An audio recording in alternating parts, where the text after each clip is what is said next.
from a very young age. He knew what our income was, what our mortgage is, how we are paying it off, and what our strategy is. Obviously, he doesn't like it when we pay extra on the mortgage. He would rather us invest that because that's a smarter thing to do. But as he grew older, he kind of understood the emotional side of having a paid off home as opposed to just getting more money in the bank. One of the earliest memory I have from his childhood and money is we would go to a grocery store, and when it came time to pay, he would love to take the credit card and swipe. And then we would talk about what that does, where the money comes from, how we get that money in our bank because we spend 9-10 hours every day working. So those types of conversations, those happen very, very often. We saw where his interests were. He liked being outdoors, visiting campings, visiting fishing. He liked talking about money, so we spoke to him. Nothing was taboo. So if he was curious, we would answer those. So I think that letting the child be in the driver's seat makes a lot of difference. A lot of times I feel that kids are not as comfortable talking to their parents about it. Like, he can talk to us about anything, and he knows that. Welcome to Catching Up to Fi, a podcast on mindset, money, and life for late starters of any age on their journey to financial independence. I'm Bill, and I'm a late starter. I'm Jackie, and I'm also a late starter, and we're your host. We're here to help you on your journey to financial independence, no matter where you're starting. We're going to talk to experts, other late starters, and explore topics related to our mission. Join us as we catch up to Fi together. All right, this is a bit of an after show or a pre-show. We just talked to Rishi, and we had no idea that in the background, his parents were eavesdropping, Jackie. And this is incredible. Supporting their son. Yeah, exactly. And he had to run to go talk to his college essay coach. But now we've got them, so we can hear about what it's like to have a child that has this fascination, curiosity, entrepreneurial spirit. Before I even forget, introduce yourselves to us so that we have your names and we know who these parents are that have raised such a wonderful child. I'm Raag, Rishi's dad. Thank you so much for those kind words. I'm Renu, and she's mom. And you guys are in finance, or was this just an accident they got interested? Or We were in finance, but we're not that interested in finance. It just happened to be. To be honest with you, we are with bank, but that is something that puts food on the table. Okay, very good. But he started at 8. Did he come to you with this idea? What was the genesis of this? How did this really start? The Easy Peasy Finance, I mean. We also even before Easy Peasy Finance, so when he was around much younger, like 4 or 5, he's always been conscious about things. Like I always said he's like 100-year-old in like child's body, because he would always talk I feel like I learned more from him than I've taught him, even being his mom. But he would go around switching off the lights because he didn't want to waste electricity. And when we first moved to this apartment, there was we are on a higher floor, so there would be a lot of wind, and we had to crack up the heater. But he knew that would cost us in terms of monthly payments. So he would shiver, but he would say, "Oh, I'm fine. I don't need a heater." Those kind of things. And I'm sure people thought that we were the cheap ones, kind of telling him to behave that way.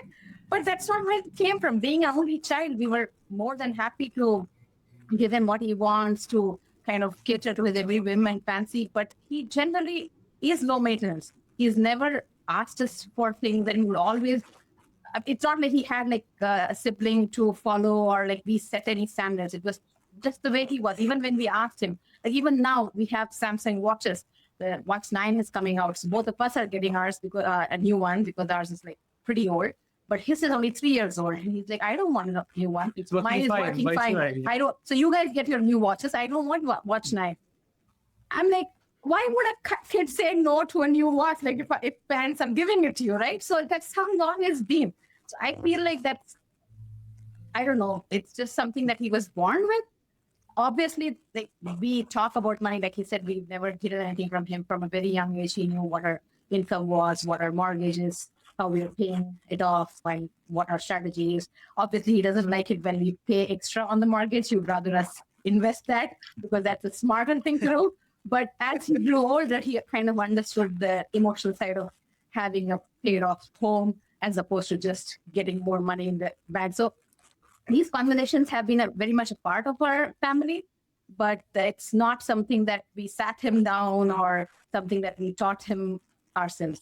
Those things happen very, very organically. One of the earliest memory I have from his childhood and money is we would go to a grocery store, and when it came time to pay, he would love to take the credit card and swipe. And then we would talk about what that does, where the money comes from, how we get that money in our bank because we spend 9-10 hours every day working. So those types of conversations, those happen very, very organically. Yeah, I guess he learned about taxes very young too, where he's like, why do I have to pay extra for these things? Yeah. My kids just wanted to push the elevator buttons. That was their thing. Oh, we did that too. Is he the only child? Yes. Okay, so that's awesome. So you guys have to give yourselves credit for doing so many things right. And like you said, not just sitting down and talking to him about it, but he mentioned the Kiplinger magazine. So obviously you must have had a Kiplinger magazine that you were reading, and unbeknownst to you, he got interested in it. And then you were able to nurture Easy Peasy Finance. And Bill, you're probably curious about this too, but how much did you do in terms of his YouTube channel? Like, did you have the skills or did he have the skills? So before we go there, a small correction. We had the magazines lying there which we wanted to read. We didn't read. He read those. Oh, okay. Gotcha. We had the intent, but we never got around to reading And I have to those. show you that since we're talking, he was featured on Kiplinger magazine's paying it forward section. Oh, wow. So if you are not watching on YouTube, please go to YouTube. This is so cool. I knew he had gotten a lot of press coverage and high profile attention. Deserves every bit. And look at mom and dad, proud, got it framed. We sure are, yeah. And he's love also it. been keeping in touch with the editor, Lisa Gersner of Kiplinger. So she was, after she learned about his CFP, she has given him a shout out in her column in the July 2020 issue of Kiplinger as well. Yeah, and Jackie asked to circle back. There's a lot of tech and creativity. I mean, it's not easy to do a podcast, let alone videos. And we outsource our editing to a producer. And does he do it all himself, or does he have any help with his tech and his editing and his scripting? The quality of what he does on YouTube is of the highest level. Thank you. Thank you so much.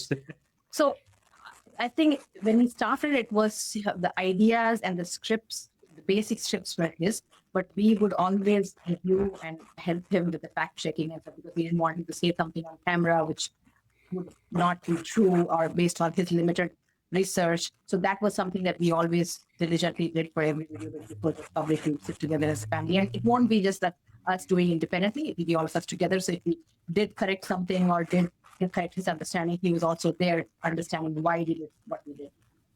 But and then he was very good with accents. So as you would have heard, he talks like a cowboy and asking questions and changes his voice for that. So he recorded each video 3 times because we wanted to make sure that, like, because we had very basic setups, because we're not earning anything from the YouTube channel. It was a conscious decision not to invest too much into something right off the bat. So it was a very basic mic. And there would be traffic noises. There would be like the AC, if it's on, that it captured all that. So we had to make sure that we recorded everything like 3 times.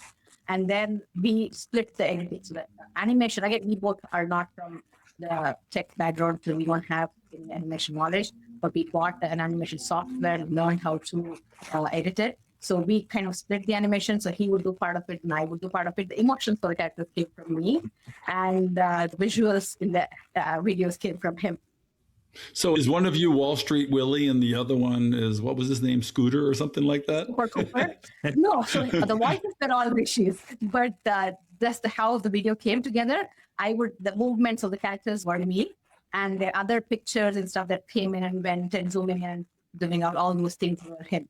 So the script and the voiceover was from Rishi, and then the actual animations were done by us because he was 8 at that time. So there's no way he could do that. What a fun family activity. It was through COVID. It was so fun. Like, we never really missed going out because we had Easy Peasy Finance. And that was the time, it was 2020. So he was on CBS News and kind of took off in 2021. So in 2020, we were in a bubble. I'm very happy in our own bubble. Is he your personal financial advisor now? Do you have to go to him for advice? For a while he has been, yeah. He has been, yeah. He has very strong opinions and he's not very emotional. I don't know if he got that through the interview, but he likes to look at things with a very practical lens.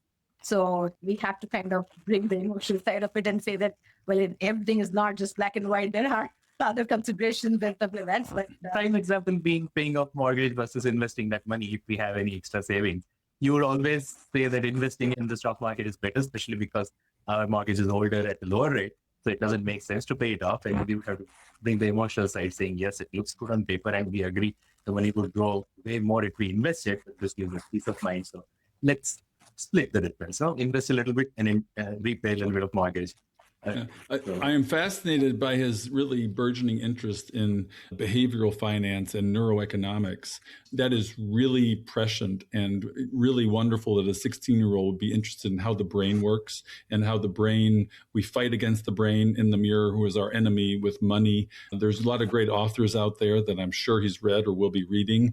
I'd love to talk with him further about the behavioral finance piece, because that's where a lot of the answers are. We focus on the math, but he's already at 16 focused on the human nature of money, which I'm really support, and I'm very impressed.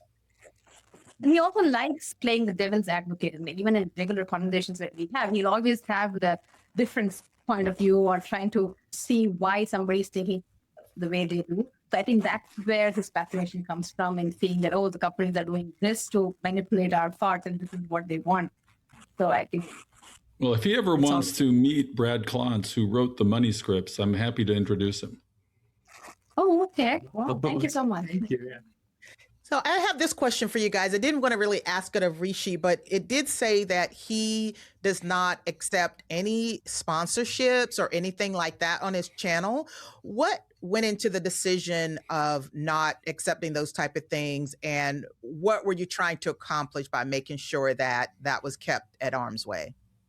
So that was something that he wanted from a very early age. So one thing that is very difficult to establish is trust. Him starting as an 8-year-old, it's not easy for people to start listening to him or seeing value in what he provides. So he wanted to make sure that the focus is on the audience. And so when he learned about fiduciary in the course, he was like, "Oh, I've been doing that all this while." He didn't even know there was a term to it, but he intuitive. So I think the first one was kind of in his interest in terms of wanting to establish trust. But as he got more offers, initially the offers, I mean, I'll be frank, when we weren't really out in the public, there were like offers pouring in, there were one-off things, but then there were 5-figure offers also coming in. But at that time, I think he just wanted his independence in terms of what he's offering to his audience. He didn't want anything to color what he's putting out there, and basically, best interest, as he said, he didn't want to be biased in his opinion. And he felt like that independence will go if he has any kind of a paid partnership or sponsorship or something like that. So it is difficult for a teenager to say no to money when like the setup could be much better if he was just easily accepting that. But that's something that he has firmly stood by. Well, he has very high ethics and morals, and he wanted to be unconflicted. He wanted to be able to provide advice without necessarily having it colored by anybody outside of himself, and just try and tell the truth to kids without wanting to have a buck for it. And I really commend that. I mean, he clearly with his channel has the potential to earn a lot of money, but in order to keep it unconflicted and the vulnerability, the trust, the truth, I fully support that. I continue to be more and more impressed with whatever genetics he got and environment he got. Nature and nurture. Nature and nurture have really played well for him. So we wish we could be more like him. Yeah, we do. And I feel like not doing something. I'm like, what would Rishi do? Yeah. I think that, because getting up at 5 is not easy through the dark winters, and then it's like really cold and you're so comfortable. Like I try to be a morning person. Nobody is in our family, not naturally. I come up with like a million excuses in my head to not get up. And he would just like, with the alarm, he would just get up and he'd be studying on his own, like in the dark. I mean, like, it's dark outside. But he never, and through the entire thing, he has never complained. So one thing that always astonishes me is like, he has, in all these years, he's never complained about a friend, he's never complained about a teacher. I don't know if he's able to let things go or just not let it affect him in the first place. I don't know what it is, but he maintains that. So of the two, I think being the only woman in the house. I am the complainer. And when I do, he'll be like, "Oh, you have to listen to her. I don't," and he'll just walk out of the room. Well, it doesn't seem like he's sacrificed being a kid at the same time, because all of this work he's been doing has really been his play and his hobby and his relationship with you. But do you ever have to encourage him to get out there and go kick the can down the road or hang out with his friends? Has he enjoyed? Because he's a bit of a weirdo, right? And he likes money as an 8-year-old. I mean, that's not pretty typical. And we are in our space, we are kind of like the weirdos wanting to talk about money all day. Proud weirdos. Did he enjoy kind of a normalcy to his childhood as well? Yes, we would say so. He would participate in his school drama. So they had like the very first musical, and he played Jafar in Aladdin, and he killed it.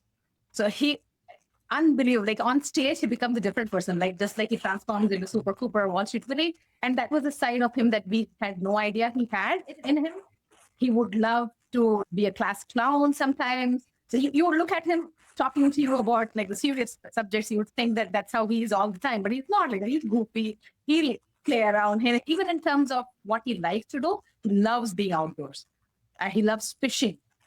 So for a kid who is like constantly stimulated, whether it's like audio book or some music or something, he can be on the lake fishing for hours and not talk to a soul. So he has this very varied interest. I think he has learned the art of balancing way sooner than most adults. For instance, we're adults, most of us work full time. We still have a family. We've got kids. We've got parents, but we still squeeze in traveling or hobbies and everything else. So it's just not that odd to me. Someone like Rishi has learned the art of balancing multiple things in his life. It's just that the most visible to other people is the channel, but I'm sure he mentioned the traveling. I'm envious of that because I want to do more traveling, but we're just so fascinated with everything about him. Thank you. And just to add to what she said, right, about his interest in the outdoors. So traveling, definitely he loves traveling. We love traveling as a family. And when we travel to some place, we usually walk around the cities instead of taking tours. So exploring the city while walking, and we love hiking in nature. So that's something he loves doing as well. And he is also PADI advanced certified scuba diver. So a lot of outdoor activities he does. So for your audience and you, please don't worry. He enjoys life as well. And we have had many fights about video games where he wanted to play more and we've been like, slow down. So as parents of this, I think a lot of us would want to have some of the acumen and financial fluency that your child has. What are the tips you might have for parents to help their kids grow up with comfort with money, easy peasy with money, and talking about it, acting with it, playing with it? What kind of words would you have for parents so that they can either recover their kids from what they didn't do right or get it right from the beginning, those early years where the money scripts are formed, just like Rishi knows, before you're 7 years old? What do you think you did right? What did you do wrong? And what would you suggest to other parents so we can have more Rishis in the world? I think the most important thing, like Rishi said, was to involve kids in day-to-day activities related to money, not sitting them down and talking to them about money, like giving them a lesson. I don't think would be that effective, but just leaving money-related stuff in whatever you're doing.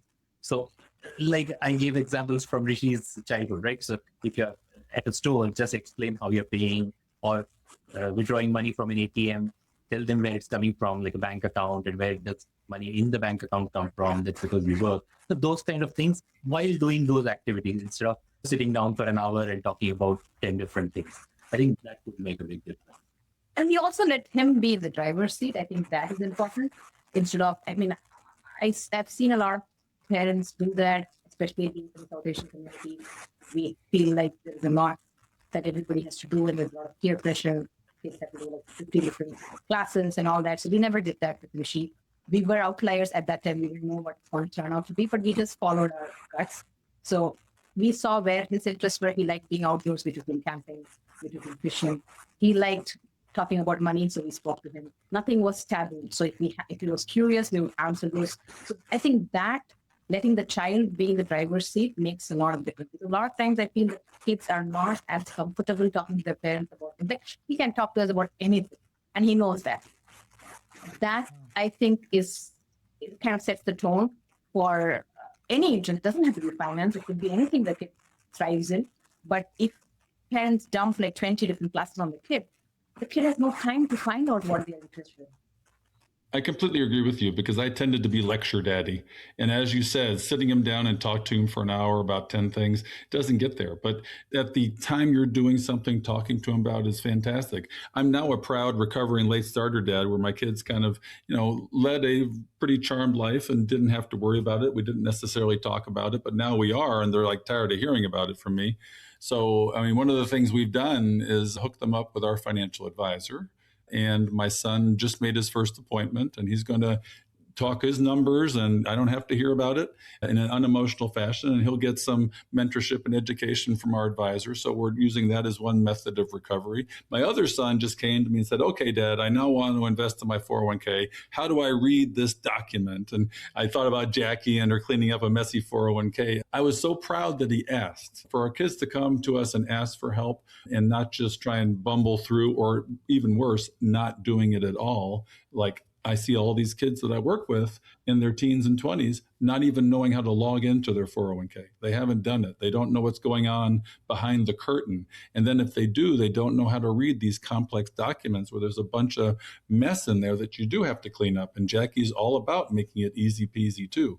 I love the name. That reminds me, who came up with the name? Because it's very catchy. Was that his idea? We had like a list. We were brainstorming and we came up with a lot of names. And I think that was an age when everything was easy, squeaky, lemon squeezy. And he used that a lot at that time. So I think that's where he said, like, how about Peasy Finance? And you're like, okay, that's it. We don't have to think more. We are kind of nerdy as a family. We like to put things down on spreadsheet and even to come up with the name Rishi. So my name starts with an R and it's 4 letters. His name starts with an R and 4 letters. We were trying to think of a boy name that starts with an R and it's 4 letters. We couldn't come up with anything. So we expanded one and then made it Rishi. So this could have been the joke. It sounds like you guys are just big kids, which is the way sometimes you got to grow up, but sometimes there are things where you just don't have to grow up. And as you said, and it reminds me of the Montessori philosophy of education. And one of the things that Maria Montessori said is follow the child. Just follow the child. It's circles of communication. Don't start it and push it. Let them start it and pull it out of them, increasing their curiosity. It's directionality of information. If they're curious about something, just blow on that flame and follow your children. Exactly. And it's for anything. But I feel like people feel the need to pressurize that with so many things that kids, they don't come up for air enough to know what they really want. They're just doing things one after the other. And it's difficult to thrive in any one area when you're like doing 50 different things because you're forced to do it. So, not everybody listens to me when I say that, but when they ask me what I did, that's what we say. I think we just let him lead the conversations. And he's had his phases. It's not like finance was not the first thing. He's had his dinosaur phase. He's had his monster truck phase. He's had his Sesame Place phase. And a military phase. Yeah, and he was like obsessed with it. He had like 5 Halloweens where he just had like his dog tag and he wore his military costume. So he had other phases too, and we encourage all of them. It's just that the finance one stuck. I think we need some Wall Street Willie swag. I keep thinking of Toy Story and Woody, and he needs to have some characters so that we can play this out. So I wanted to just highlight one of the important things that you guys said, and it was about not making money taboo in your household. Like, I lay on that cross as well. And to me, that is the key to creating the environment that you've created. Now, were your parents that way? Did they talk about money in the household very open? Yes. Yes. Yeah. They talk about money. Okay. Look at that generational magic there. Yeah. My dad, he grew up in a not very well-off home. So he's a completely self-made man. He moved to a different city and he worked in the government. And very honest government employee, which is also, again, like, no sponsorship. It's a rare thing. But he was very sure of his decisions. He would not get swayed by the easy way, but he would stick to the right way. Or like those kind of things he kind of imbibed in me. And integrity and those things were, again, he never sat me down and told me. But I've seen how easy it was to get, like, for instance, because he was in the government, we were eligible for a lavish government quarters in a very posh area in Mumbai when I was growing up. But he thought the kids will, like, what isn't given by the government, but everything else has to come from this paycheck. And if a kid grows up with other kids who are in that environment, it's difficult to keep up that lifestyle. So we stayed in the suburbs. We didn't take the water. I grew up in a 1-bedroom apartment. Till I got married, we were there. So those kind of things. It's not told to me, but I know how important it was to kind of go the right path and not take the easy one. And how was it for you, sir, and your family? Same kind of thing? A similar story. Both my parents were university professors, so middle class living. But growing up, I knew all their finances. I knew how much they had in the bank account, how much they had saved per term, and when I was in college, I also started looking at their finances and helping them with that. So, you really hit on, I think, one of our friend, Julia Myers, her thing is all about without generational wisdom, there is no generational wealth and it is wasted. What you're telling us and your family has exemplified is that from grandparents to parents to Rishi, generational wisdom and transparency and vulnerability and honesty and truth and unconflicted ways of approaching life have made money easy to play with, talk about, and harness the power of it. So I really applaud you and your families generationally for really, I think, showing us how to do this. Thank you so Thank much. you so Very much. kind of you. Like I said, it was not something that was, I don't think people thought about it while it was happening. It just, that's how it was. In both our homes, Yeah. and that was what clicks with us as well. Like our values matched more than we speak different languages. My mother tongue is different from his, but the one thing that stood out as common is like how similar our upbringing was and how similar our parents' values were. Okay. Well, we are a late starter community. You have a very early starter in your community, and you have a great financial advisor. So we're so happy that not only he joined us on the podcast today, but I think this is your first podcast, even though you've been on national TV, and we love new podcast guests. So hopefully you've had a good time both listening in, eavesdropping behind our backs.